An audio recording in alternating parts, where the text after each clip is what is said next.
देवियों सज्जनों नमस्कार। आप सभी दर्शकों का स्पॉटिफाई पर हार्दिक स्वागत है। आज हम चर्चा करेंगे धर्म कर्माधिपति योग के बारे में और ये जानेंगे कि धर्म कर्माधिपति योग कैसे बनता है कुंडली में, ज्योतिष शास्त्र में इसके क्या क्या परिणाम हैं और इस योग का क्या महत्व है वो हम जानेंगे। तो आइए चर्चा करते हैं धर्म कर्माधिपति योग के बारे में। सबसे पहले ये जानते हैं कि धर्म कर्माधिपति का अर्थ क्या है। धर्म कर्माधिपति का अर्थ है धर्म भाव का स्वामी और कर्म भाव का स्वामी, धर्म भाव का अधिपति और कर्म भाव का अधिपति। धर्म भाव का अर्थ है नवा भाव। नवा भाव कुंडली में जो होता है उसे धर्म भाव बोलते हैं और जो 10वां भाव होता है उसे कर्म भाव बोलते हैं। तो ये एक तरीके का राजयोग है। केंद्र त्रिकोण राजयोग होते हैं जिनमें से ये एक है। तो जब भी नवा भाव का स्वामी और 10वें भाव का स्वामी ग्रह साथ में युति में होंगे तो ये योग बनेगा कुंडली में। और ये योग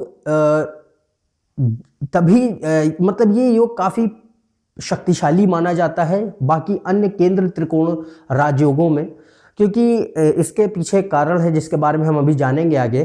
पर ये योग जब भी बनता है तो इससे काफ़ी ज़्यादा प्रबल माना जाता है, क्योंकि 9वें भाव का स्वामी ग्रह और 10वें भाव का स्वामी ग्रह दोनों ही साथ में युति में है।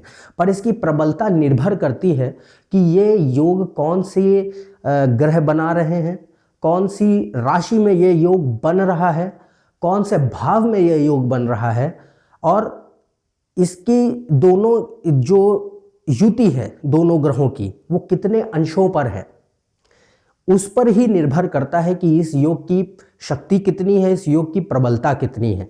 जितने ज़्यादा युति, दोनों ग्रहों की युति जितनी ज़्यादा नज़दीक की होगी, यानी कि दोनों ग्रह डिग्री के हिसाब से, अंशों के हिसाब से जितने ज़्यादा नज़दीक होंगे, 4 डिग्री, 5 डिग्री, 6 डिग्री, यहाँ तक कि 7 डिग्री तक का भी यदि दोनों में फ़र्क है तो ये योग काफ़ी ज़्यादा प्रबल माना जाता है। इसके पश्चात ये योग देखा जाता है कि कौन से भाव में बन रहा है। यदि ये योग युति मजबूत होने के बाद यदि ये योग केंद्र भाव में या त्रिकोण भावों में बन रहा है, यहाँ तक कि यदि दूसरे या 11वें भाव में भी बन रहा है तो भी ये योग बहुत ज़्यादा प्रबल होता है।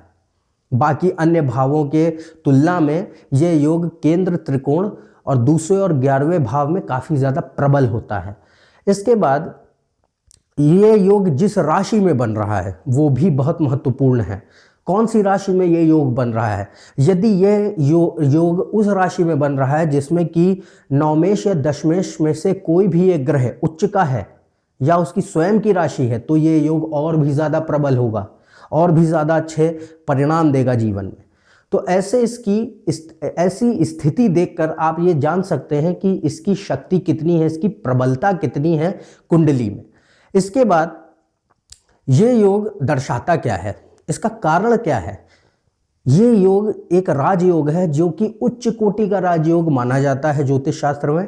पर उच्चतम स्तर इसको क्यों प्राप्त है, इसका कारण ये है क्योंकि ये जो युति है, जो ये इस योग में युति होती है वो 9वें भाव और 10वें भाव की युति है। धर्म भाव और कर्म भाव की युति है। धर्म भाव क्या होता है, धर्म यहाँ पर हम रिलीजन की बात नहीं कर रहे हैं, रिलीजन अलग है। धर्म यहाँ पर जो आपकी ड्यूटी है, जो आपका कर्तव्य है, जो आपका कार्य है इस पृथ्वी पर, आपके जीवन को आपका जीवन का जो एक लक्ष्य है वो धर्म है। ये कि आपके जीवन इस पृथ्वी पर जो आपको जन्म प्रदान हुआ है उसका अर्थ क्या है, उसके पीछे क्या कारण है, वो 9वां भाव दर्शाता है। 10वां भाव क्या होता है, 10वां भाव है कार्यस्थल। 10वां भाव दर्शाता है कि कैसे आप अपनी इच्छाओं को परिवर्तित कर सकते हैं हकीकत में। तो जब भी 9वां भाव और 10वां भाव साथ में जुड़े हुए होते हैं तो इससे ये पता चलता है कि व्यक्ति को काफ़ी ज़्यादा ये योग सहायता देता है कि यह जानने में कि उसके जीवन का अर्थ क्या है, वो क्यों इस पृथ्वी पर पैदा हुआ है, उसके पीछे क्या अर्थ है, उसको ऐसा समाज में क्या योगदान देना है जिससे कि ये योग उसकी सहायता कर सके।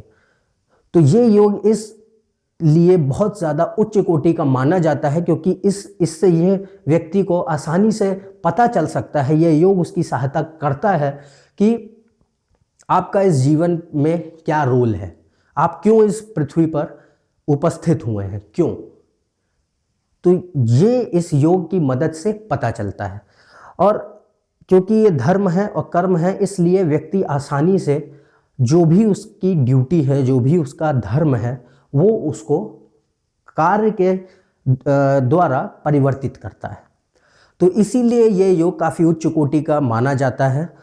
और जिस भाव में ये योग बनेगा उसी पर निर्भर करता है कि व्यक्ति कौन से क्षेत्र में सबसे अधिक कार्य कर सकता है, कौन से क्षेत्र में उसको सबसे ज़्यादा रुचि है, कौन से क्षेत्र में वो सबसे अच्छा योगदान दे सकता है, किस माध्यम से वो सबसे अच्छा योगदान दे सकता है। मान लीजिए कि नवमेश और दशमेश दोनों ही युति बनाकर, ये योग बनाकर 7वें भाव में स्थित हैं। तो 7वां भाव क्या है, और मान लीजिए यह योग बन रहा है शुक्र और बुध से, शुक्र और बुध से ये योग बन रहा है 7वें भाव में। तो इससे ये पता चलता है कि दोनों ही ग्रह, इससे ये पता चलेगा कि व्यक्ति अपनी बुद्धिमत्ता से, अपनी सृजनात्मक कला से समाज में योगदान दे सकता है। 7वां भाव क्या है, 7वां भाव है व्यवसाय का, कला क्षेत्र का। जिससे ये भी पता चलता है कि व्यक्ति अपने लेखन द्वारा, सृजन द्वारा, क्रिएटिविटी जिसे हम बोलते हैं, इन सारी कलाओं के द्वारा अब समाज में अपना योगदान दे सकता है, उस क्षेत्र में अपना योगदान दे सकता है।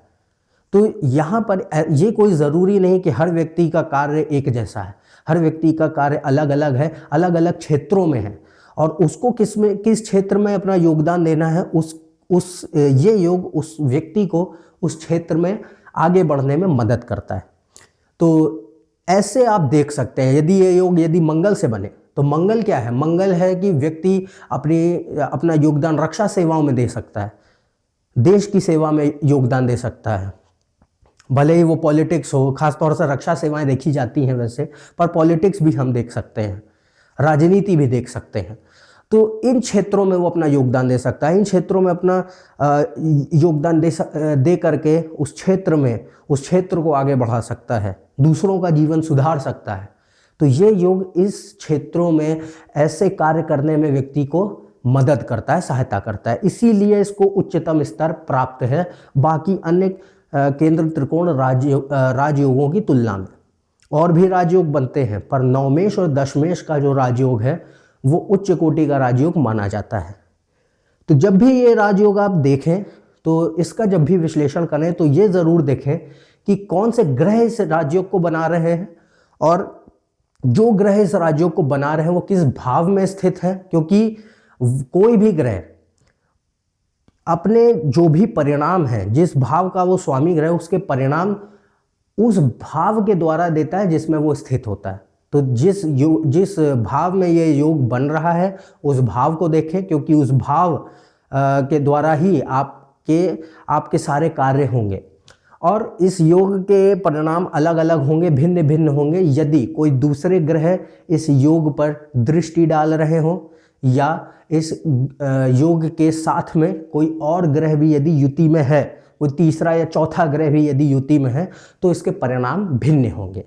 क्योंकि फिर ये पता चलता है, यदि कोई भी अन्य ग्रह इस पर दृष्टि डाल रहे हैं या कोई अन्य ग्रह इसके साथ युति में है, तो इससे ये पता चलता है कि उन सारे ग्रहों के जो अन्य ग्रह इसके ऊपर दृष्टि डाल रहे हैं या युति में हैं, वो जिस भाव के स्वामी ग्रह हैं उस भाव का भी परिणाम इस योग के साथ जुड़ेगा। अर्थात कि जो भी भाव इस योग के साथ जुड़ रहे हैं उनके द्वारा आप अपने क्षेत्र में आगे बढ़ेंगे, उनके द्वारा भी आपको सहायता मिलेगी, अपॉर्चुनिटीज़ मिलेंगी, मौके मिलेंगे अपना योगदान देने के। तो ये अलग अलग चीज़ें हैं जिनको आपको देखना होगा साथ मिला के। फिर ये योग किस राशि में बन रहा है ये भी बहुत महत्वपूर्ण है। यदि ये योग भाव तो मैं आपको बता चुका हूँ कि यदि केंद्र त्रिकोण या दूसरे 11वें भाव में बनता है तो बहुत शक्तिशाली है, पर यदि ये योग ऐसी राशि में बने जिसमें कोई ग्रह उच्च का हो या अपनी ही राशि में हो तो ये और प्रबल होता है। फिर ये तो इस योग की बात हो गई, इसके परिणामों की बात हो गई, पर ये आप कैसे देखें कि ये योग कारगर कब होगा, ये योग कार्य करना शुरू कब करेगा। उसके लिए आपको महादशा अंतरदशा, प्रत्यंतर दशा और सूक्ष्म दशा देखनी होंगी जो उन ग्रहों की जो कि 9वें भाव और 10वें भाव के स्वामी ग्रह हैं। मान लीजिए शुक्र और बुध से ये योग बन रहा है, तो शुक्र और बुध से यदि ये योग बन रहा है तो जब भी शुक्र की महादशा आती है या बुध की महादशा आती है, मान लीजिए शुक्र की महादशा में बुध की अंतरदशा है, बुध की प्रत्यंतर दशा है, तो ये योग अपना कार्य करना शुरू करेगा, क्योंकि शुक्र और बुध साथ में हैं, नवमेश और दशमेश हैं, और साथ में वो दोनों कार्य करना शुरू करेंगे। शुक्र की महादशा में या बुध की महादशा में, शुक्र की अंतरदशा में या बुध की अंतरदशा में। तो ये वो एक समय काल होगा जिसमें कि ये ग्रह अपना कार्य करना शुरू करेंगे, ये योग अपना कार्य करना शुरू करेगा, आपकी सहायता करना शुरू करेगा, आपके अंदर एक ऐसी ऊर्जा पैदा करना शुरू करेगा जिससे कि आपको पता चले कि नहीं, यही मेरा एक पथ है जिस पर मुझे अब आगे बढ़ना है। यदि ये योग नवमांश में बनता है तो इससे ये पता चलता है कि व्यक्ति को अपने जीवन के उत्तरार्ध में एक पथ की प्राप्ति होगी जिस पर उसे लगेगा कि नहीं, अब यही मेरा पथ है, इस पर ही मुझे आगे बढ़ना है, इसी क्षेत्र में मुझे आगे अपना योगदान देना है, दूसरों का इसी क्षेत्र से मैं भला कर सकता हूँ। ये योग यदि नवमांश में बनता है तो ये इसका अर्थ है।